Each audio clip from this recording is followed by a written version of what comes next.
First on stage are a pair of businessmen looking to be the go-to gateway to the internet for Filipinos in remote parts of the country. Hi, Tyrone and Mike. Mike, very strange seeing you here right now because just a couple of seasons ago, you were on the other side with the investor team of William Tew Lim as one of the family members and, I guess, business owners of Mega Global Corporation.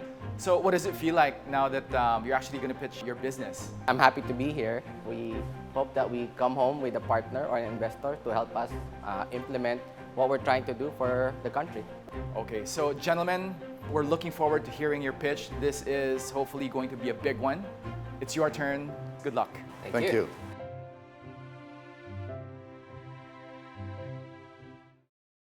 Hello, judges.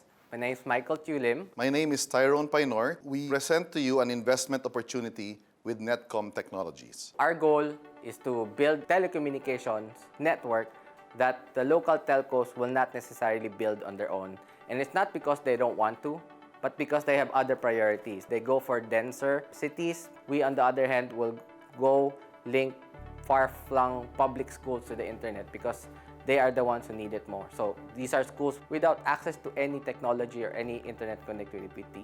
Even islands who are far away can be connected to the internet. With this, we offer the opportunity to have a 10% share of the business with a 50 million peso investment. We have started this in Taytay, expanded to Zamboanga, and currently expanding to Davao. And because it got traction with our peers in the national, have interests to expand in Malaybalay, Puerto Princesa, and other cities. The objective really was to get more economic activity in our cities to empower our citizenry to have a decent lifestyle through digital jobs. There are only 43% of internet penetration here in the Philippines.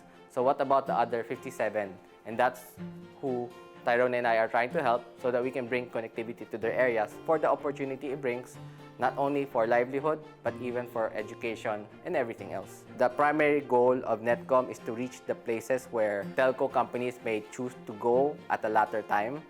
But right now, we see that they are the ones in need, and that's why they are the ones we prioritize as our mandate and advocacy. We have worked with all the government agencies listed here. They have actually partnered with us through our ICT councils.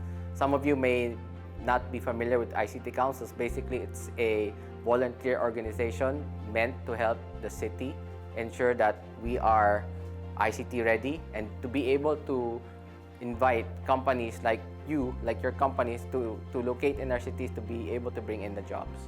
And because of the technology Tyrone and I bring, even islands who are far away can be connected to the internet. We hope to expand this nationwide. Come join us in helping connect 10 million countryside Filipinos to the internet.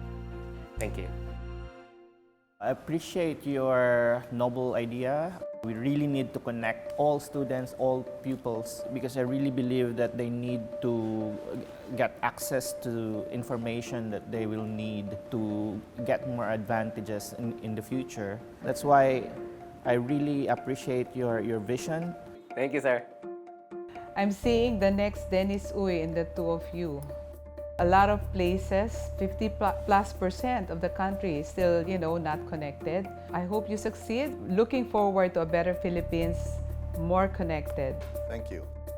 We need this more than ever. We have some places that are really unreachable. We have to make sure that no one is left behind. And definitely, Kawayan is an avid supporter of ICT councils. Thank you. Thank you, guys. Good luck. I'll see you in Kawayan.